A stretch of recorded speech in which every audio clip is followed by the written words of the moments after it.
राजवीर की बात सुनकर इसकी का मुंह बन गया और साथ ही उसे कुछ कहती तभी उसका फ़ोन रिंग हुआ। उसकी आवाज़ सुनकर बोली, मेरा फ़ोन कहाँ है? मुझे कैसे पता होगा कि कहाँ है? राजवीर ने उसकी बात सुनकर जवाब दिया। वहीं इसकी जल्दी से राजवीर की गोद से उतर के अपने फ़ोन को ढूंढने लगी थी। वो हर जगह ढूंढ रही थी। उसे देखकर राजवीर बोला, आराम से ढूंढो, रीवा जाग जाएगी। हाँ तो मैं आराम से ही ढूंढ रही हूँ, पर मिल क्यों नहीं रहा है? इसकी ये बोलकर फ़ोन कर रही थी तभी इसकी का फ़ोन जो रिंग हो रहा था वो बंद हो गया। तो इसकी ने राजवीर से बोली, आप कॉल करिए मेरे फ़ोन पे। इसकी की बात सुनकर राजवीर ने उसे कॉल किया। अब आगे राजवीर के कॉल करने के बाद इसकी का फ़ोन एक बार फिर से इसकी का फ़ोन रिंग होने लगा और फ़ोन को यूं बजता हुआ देखकर राजवीर ने कहा, जल्दी से ढूंढो इसकी, वरना आवाज़ से रीवा जाग जाएगी। अब मैं क्या करूं, फ़ोन मिल ही नहीं रहा है। तो राजवीर की बात का जवाब देते हुए इसकी बोली, साथ ही वो आसपास के सामान को फेंकते जा रही थी। ऐसे उसने सोफे के सारे पिल्लों को नीचे ज़मीन पर फेंक दिया था। आवाज़ तो यहीं से आ रही है, लेकिन फ़ोन क्यों नहीं मिल रहा है? ये बोलकर इसकी ने सभी चीज़ों को हटा के देखना शुरू कर दिया। राजवीर बस उसकी हरकतों को देखे जा रहा था। तभी इसकी नीचे ज़मीन पर बैठकर सोफे के नीचे देखने लगी तो उसका फ़ोन नीचे ज़मीन पे गिरा हुआ मिल गया। उसे देखकर वो राजवीर से बोली, मिल गया फ़ोन, वो रहा। ये बोलकर वो उठकर राजवीर को देखती हैं और फिर उससे बोली, लेकिन अब मैं उसे कैसे निकालूं? आप एक काम करिए, ये सोफे को साइड करिए। राजवीर इसकी की बात सुनकर उसकी तरफ घूर के देखा, लेकिन इसकी पे कहाँ उसकी बातों का असर होने वाला था। वो राजवीर को डकारते हुए बोली, अरे आप ऐसे क्या मुझे देख रहे हैं? आप मेरी बात सुनिए और सोफ़ा हटाइए। इसकी की बात सुनकर अब राजवीर करे भी तो क्या करे, उसे आखिर में इसकी की बात को मानना पड़ा और राजवीर ने एक गहरी सांस लेकर कहा, तुम्हें सब कैसे कर लेती? अपना फ़ोन घुमा दिया। अरे घुमाया कहाँ, वो तो गिर गया है। राजवीर की बात सुनकर इसकी ने जल्दी से जवाब दिया।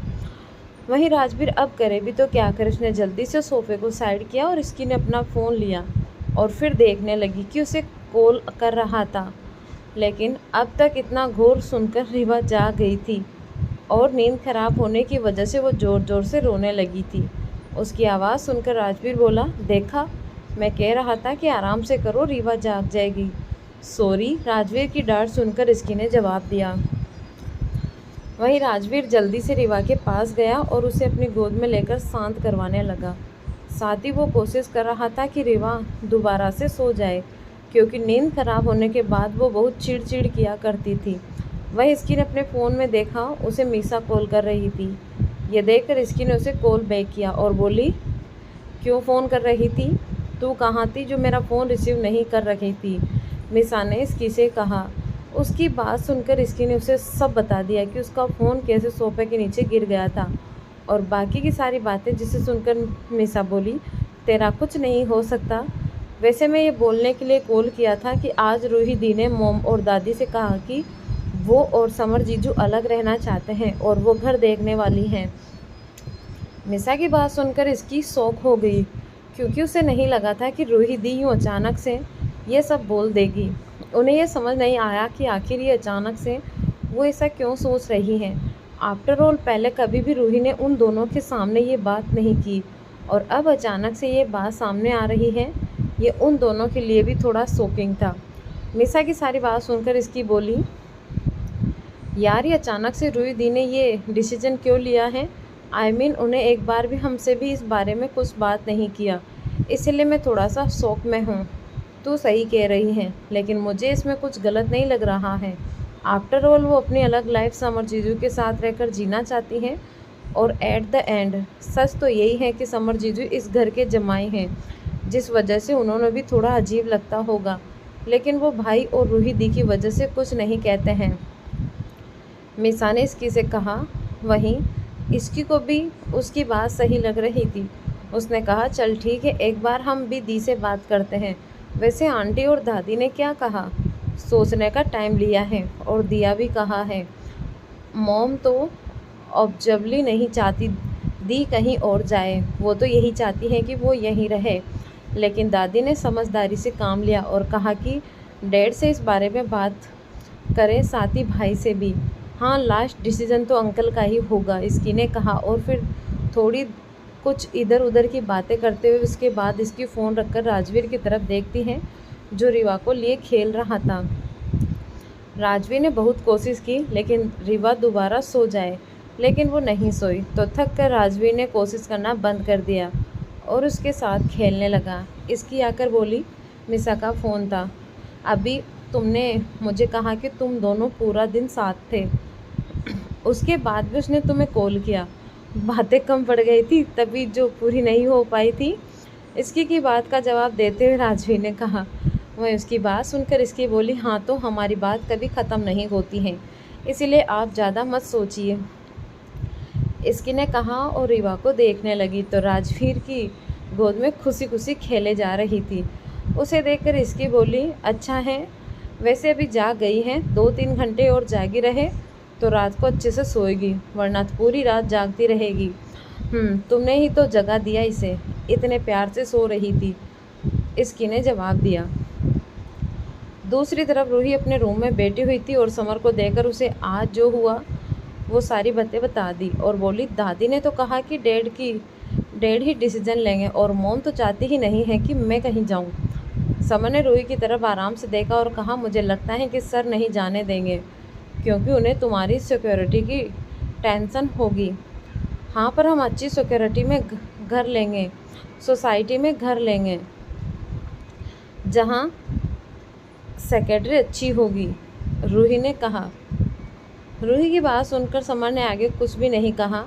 रूही समर को देखकर उसके गले लगकर बोली, ये सब छोड़ो, जो होना होगा वो होगा, लेकिन तुम मुझे ये बताओ कि मैंने तुम्हें 2 दिन के लिए ऑफिस से ऑफ लेने के लिए कहा था, वो क्यों नहीं लिया?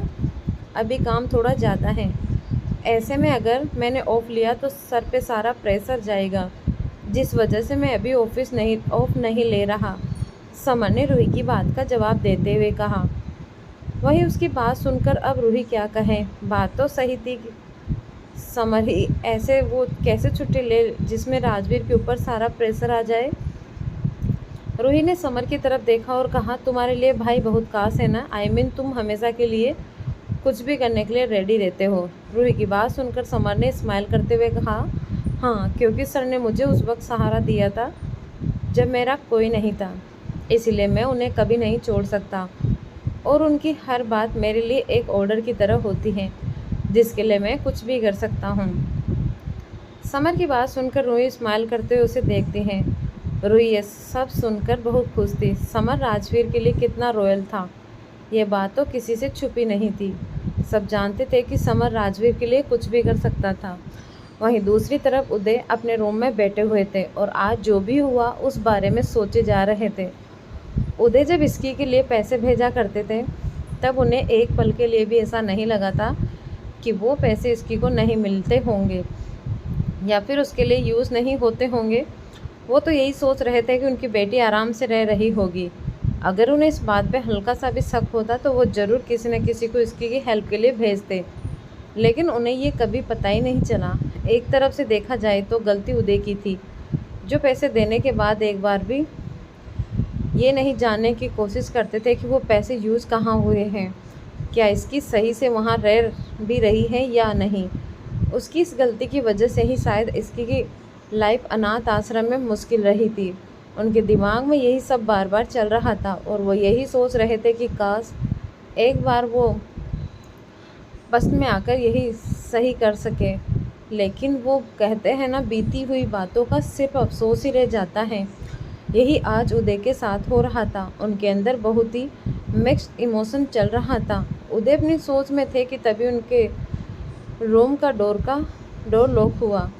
उदय ने अंदर आने का ऑर्डर दिया। उदय की बात सुनकर अमन अंदर आया और उदय को देखकर कहा, सर, गौतम रंधावा ने फिर से कांटेक्ट किया है और अब तो सबसे पता चल गया है कि आप इंडिया में हैं, तो अब क्या कहना है। अमन की बात सुनकर उदय उसकी तरफ देखकर बोले, ये गौतम रंधावा इतना क्यों बेताब है मुझसे मिलने के लिए, आखिर इसकी कहानी क्या है, ये पता करो। ओके सर, अमन ने कहा और फिर वो अपने रूम से बाहर गया। अमन के जाने के बाद अब उदय इस बारे में ज़्यादा न सोचते हुए अपने काम में बिजी हो गया। आखिर इंडिया आने के बाद उदय का काम और भी ज़्यादा बढ़ गया, जिस वजह से उनका काम और ज़्यादा बढ़ गया। उदय अपने काम में थे कि तभी एक बार फिर से उनके रूम का डोर लॉक हुआ। ये सुनकर उदय खुद से बोले, अब कौन है? ये बोलकर उदय ने अंदर आने के लिए कहा। उदय ने देखा कि इस बार कार्तिक रूम में आया है। उसे देखकर उदय बोले, क्या हुआ है? अब तुम क्यों मेरे रूम में आए हो? मुझे आपसे बात करनी है। मुझे समझ नहीं आ रहा कि चल क्या रहा है। आप यूँ अचानक से आए और ये सारी बातें, मुझे कुछ समझ नहीं आ रहा है। कार्तिक ने सारी बात कही, जिसे सुनकर उदय जी बोले, तुम मत सोचो ये बस क्या हुआ, कैसे हुआ, क्यों हो रहा है। तुम बस इतना जानो कि अभी तुम्हारी लाइफ ही खतरे में है। तुम खुद अपने बाप से कैसे बचोगे ये सोचो। अब आप आ गए हैं तो मुझे इतना सोचने की ज़्यादा ज़रूरत नहीं है। और अपने बड़े भाई को मुझसे अच्छे से आप जानते हो। उन्हें पैसों से इतना प्यार है कि उन्हें खुद का बेटा नज़र नहीं आ रहा है, कार्तिक ने कहा। कार्तिक की बात सुनकर उदय बोले, यही तो कलयुग है। पैसे सबसे बड़ा हो गया है, जिसने रिश्ते नाते सब खत्म कर दिया है। खैर तुम ये सब छोड़ो और अपने कंपनी पे ध्यान दो, वरना तुम्हारा प्यारा भाई कोई कसर नहीं छोड़ने वाला है कंपनी तुमसे हड़पने के लिए। उदय कार्तिक को सारी बातें कही और उसके बाद अपने काम में बिजी हो गए। वहीं दूसरी तरफ राजवीर इसकी को अपनी बाहों में लेकर बैठा हुआ था और उससे बातें किए जा रहा था। इसकी को अब नींद आने लगी थी, लेकिन उसका मन बिल्कुल भी नहीं लग रहा था कि वो सो जाए। राजवीर उसे अपनी नींद में देखकर बोला, इसकी नींद आ रही है तो सो जाओ ना। नहीं, मुझे आज पूरी रात सिर्फ ऐसे ही आपके पास बैठकर बातें करनी है, इसकी ने कहा। उसकी बात सुनकर राजवीर मुस्कुरा दिया और कुछ देर पहले की बात उसे याद आई। कैसे कुछ देर पहले इसकी ने राजवीर के हाथ से उसका लैपटॉप छीन लिया था और उसे एक भी काम नहीं करने दे रही थी। राजवीर ने आखिर में थक हार के अपना काम साइड कर दिया और इसकी को अपनी गोद में लेकर बैठ गया और उससे बातें करने लगा। इसकी कभी कभी सच में बच्ची बन जाती थी, जिस वजह से राजवीर को उसे मनाना बहुत मुश्किल हो जाता था। अब इसकी आराम से राजवीर की बाहों में बात करते हुए सो गई। उसे देखकर राजवीर बोला, पूरी रात जागने वाली थी और ये तो अभी ही सो गई। राजवीर उसे ऐसे देखकर हंस देता है, तो फिर इसकी को अपने गोद में उठाकर उसे बेड पे सुला देता है। इसकी के मासूम से चेहरे देखकर राजवीर ने प्यार से उसके सिर पे किस किया, जिससे नींद में भी इसकी के चेहरे पे मुस्कान आ गई थी। कुछ देर बाद इसकी भी सो गई। सुबह का वक्त मिसा अपने रूम में बैठी हुई थी कि तभी मिहिर ने धड़ाम से उसके रूम के डोर को ओपन किया और फिर अंदर आकर मिसा से बोला, मुझे तुम्हें एक ज़रूरी नहीं बहुत सारी बातें करनी है। और वो क्या है जिसके लिए तुम मेरी रूम का डोर ऑलमोस्ट तोड़ ही दिया? मिसा ने मिहिर को देखकर कहा। मिहिर ने जब इतने तेज़ आवाज़ के साथ रूम का डोर ओपन किया, तब एक पल के लिए तो मिसा डर भी गई थी। वो तभी आराम से बैठकर अपने लैपटॉप में असाइनमेंट कर रही थी। वैसे यूँ बैठकर असाइनमेंट करना ये तो मिसा की पर्सनालिटी को शूट नहीं करता, लेकिन क्या करें, जब काम प्रेशर आता है तब तो कुछ भी करना उसे पूरा करना ही पड़ता है। मिसा की बात सुनकर महेश ने हंसते हुए कहा, और डोर बहुत अच्छी क्वालिटी का है, एसिड नहीं टूटने वाली, यही जब तक कोई इंटेलिजेंटली न तोड़े। तू यहाँ मेरे रूम में आकर मुझे ये बताने आया है कि डोर कितनी अच्छा है? अरे नहीं, मैं तो यहाँ तुझे एक फेवर लेने आया था। +1 मिसा की बात सुनकर मैंने उसके बेड पर बैठते हुए कहा और फिर उसे उम्मीद के साथ देखने लगा। वहीं मिहिर को पता नहीं क्यों ऐसा लग रहा था जैसे मिहिर उससे कुछ ऐसा कहने वाला है जिसके लिए वो रेडी नहीं है। नहीं, मैं तेरे पे किसी तरह की कोई फेवर नहीं करने वाली हूँ। अब तू मेरे रूम से जा, मुझे जल्दी से असाइनमेंट पूरा करना है। कुछ देर में इसकी आ जाएगी, फिर हमें कॉलेज के लिए निकलना होगा, मिसा ने कहा और वापस से अपने काम में लग गई। और वही बेचारा मिहिर बिना कुछ बोले ही रिजेक्ट हो गया था और मिसा को आराम से लेकर थोड़ी जल्दी जल्दी अपना काम करते हुए देख जा रहा था। उसे इसे देखकर मिहिर ने अपना मुंह बनाकर कहा, ये तूने ठीक नहीं किया मीसा, आगे से तू आना मेरे पास, मैं भी तेरी कोई मदद नहीं करने वाला हूँ। ये बोलकर बेचारा मिहिर अपने रूम में चला गया। अब वो करता भी तो क्या, मीसा ने बिना ज़्यादा कुछ सोचे उसे रिजेक्ट जो कर दिया था।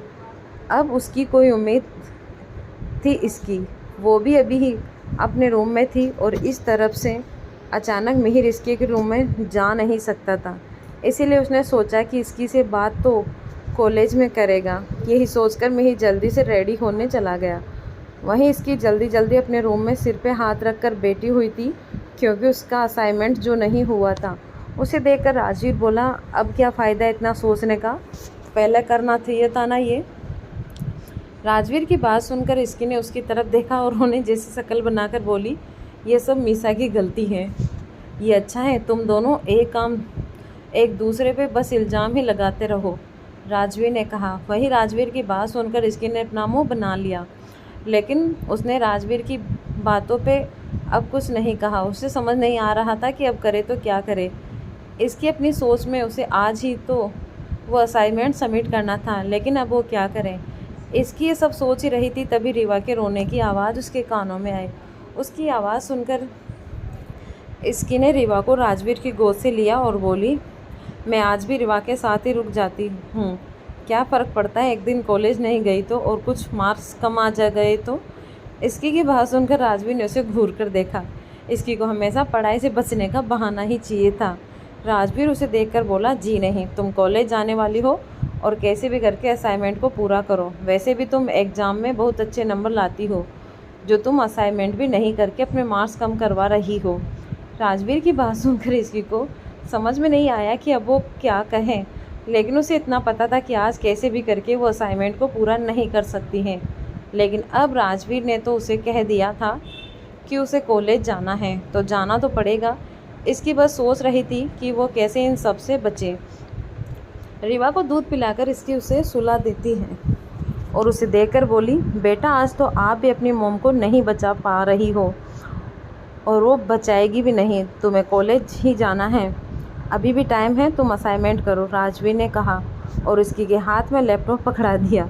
इसकी ने एक आखिरी बार राजवीर मनाने की कोशिश करते हुए कहा, राजवीर प्लीज़ नो। इसकी की बात सुनकर राजवीर ने सिर्फ एक शब्द में जवाब दिया, जिसे सुनकर इसकी समझ गई थी कि अब वो चाहे कुछ भी कर ले, लेकिन राजवीर उसकी बात नहीं सुनने वाले थे। जिस वजह से इसकी अपनी जगह से उठकर वॉशरूम में गई और रेडी होकर बाहर आई और मिरर के सामने खड़ी होकर रेडी होने लगी थी।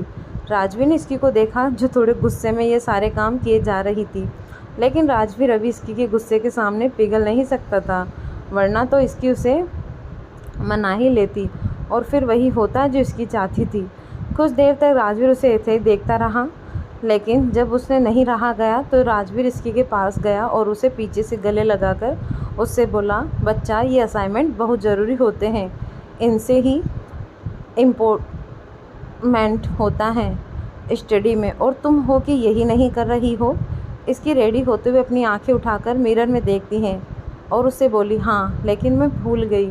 हाँ लेकिन तुम्हारे पास तो अभी भी टाइम है ना, पूरी कोशिश करोगी तो जल्दी ही बन जाएगा और टाइम रहते हो जाएगा, राजवीर ने उसे समझाते हुए कहा। नहीं होगा, मुझे ये बात पता है, इसकी ने कहा। राजवीर ने इसकी को अपनी साइड घुमाया और कहा, उस पर किस करके बोला, हो जाएगा, मैं तुम्हारी हेल्प करता हूँ। वैसे आज तो तुम्हें कॉलेज लेट जाना है ना। हाँ लेकिन आपको तो ऑफिस जाना होता ना, फिर आप कैसे मेरा काम करेंगे। इसकी ने अपनी मीठी और बहुत ही सॉफ्ट वॉइस में कहा, जिसे सुनकर राजवीर बोला, तो क्या हुआ, वो मेरा ऑफिस है तो मैं लेट जा सकता हूँ, राजवीर ने कहा और फिर वो इसकी को लेकर सोफे पे बैठ गया और लैपटॉप ऑन करके बोला, अच्छा बताओ क्या करना है, मैं जल्दी से कंप्लीट कर देता हूँ, लेकिन बाद में तुम ज़रूर पढ़ना, उसे नहीं तो समझ नहीं आएगा। ठीक है, राजवीर की बात सुनकर इसके ने खुशी से कहा और फिर उसे सारे असाइनमेंट बनाने लगी। इसकी राजवीर के साथ उसे सब देखकर जा रही थी और राजवीर की उंगलियां लैपटॉप पे नाच रही थी और इसकी एकटक देखे जा रही थी। राजवीर कैसे घंटों का काम कुछ ही देर में किए जा रहा था। राजवीर वैसे पहले तो इसकी की हेल्प नहीं करने वाला था, साथ ही इसकी की स्टडी को लेकर उसे थोड़ा सा स्ट्रिक्ट रहना था, लेकिन प्यार के सामने राजवीर हमेशा मजबूर हो जाता था। आज भी वही हुआ। कुछ देर तक तो राजवीर स्ट्रिक्ट रहा, लेकिन फिर प्यार के हाथों मजबूर हो ही गया। इसकी राजवीर के बगल में ही बैठी हुई थी कि तभी उसकी नज़र झूले पे रिवा पे गई, जो नींद में हिल रही थी। उसे देखकर इसकी उसके पास गई और उसे थपथपा के सुलाने लगी थी। वहीं राजवीर इसकी का काम कर रहा था कि तभी उसका फ़ोन बजा। राजवीर ने बिना देखे ही कॉल को पिक किया और बोला, हेलो, क्या बात है जमाई जी, आज आप ऑफिस नहीं आए अभी तक? सामने से फ़ोन पे इंसान ने कहा। वहीं राजवीर उस इंसान की आवाज़ सुनकर और उसकी बात सुनकर राजवीर समझ गया कि फ़ोन पे कौन है। सामने फ़ोन पे कोई और नहीं बल्कि इसकी के डैड उदय जी थे। उदय की बात सुनकर राजवीर ने उसी लहजे में जवाब दिया, घर में बैठकर आपकी बेटी का होमवर्क कर रहा हूँ। राजवीर की बात सुनकर उदय बोले, वाट, इसके अपना काम भी खुद नहीं कर सकती? तुमने उसे पूरा डिपेंडेंट बना दिया है उसे। ये जो आपने मुझसे अभी अभी कहा, एक बार उसके सामने कहिएगा, और आप उसे काम करवा सकते हो तो करवा लीजिए, राजवीर ने कहा। राजवीर इसकी को अच्छे से जानता था और ये भी कि उससे काम करवाना मुश्किल था। आज भी राजवीर ने कोशिश की, लेकिन इसी के मासूम से चेहरे के सामने उसे पिघलना ही पड़ा। अच्छा, अभी ये सारी बातें छोड़ो, मुझे तुमसे ये कहना था कि मुझे इसकी से मिलना है, उदय ने कहा। उदय की बात सुनकर राजवीर ने कहा, हाँ तो ठीक है, आप मिल लीजिए, आज इसकी कॉलेज जाएगी। लेकिन राजवीर ने इतना कहा ही था कि तभी उदय बोले, डोंट वरी, सिक्योरिटी रहेगी, किसी को पता नहीं चलेगा कि मैं कॉलेज गया हूँ और इसकी से मिला हूँ। उदय ने ये कहा और कॉल कट कर दिया। To be continue. मिलेंगे अगले भाग के साथ कल। कोशिश करूँगी दोस्तों आपको डेली का एक भाग डाल दूँ। धन्यवाद।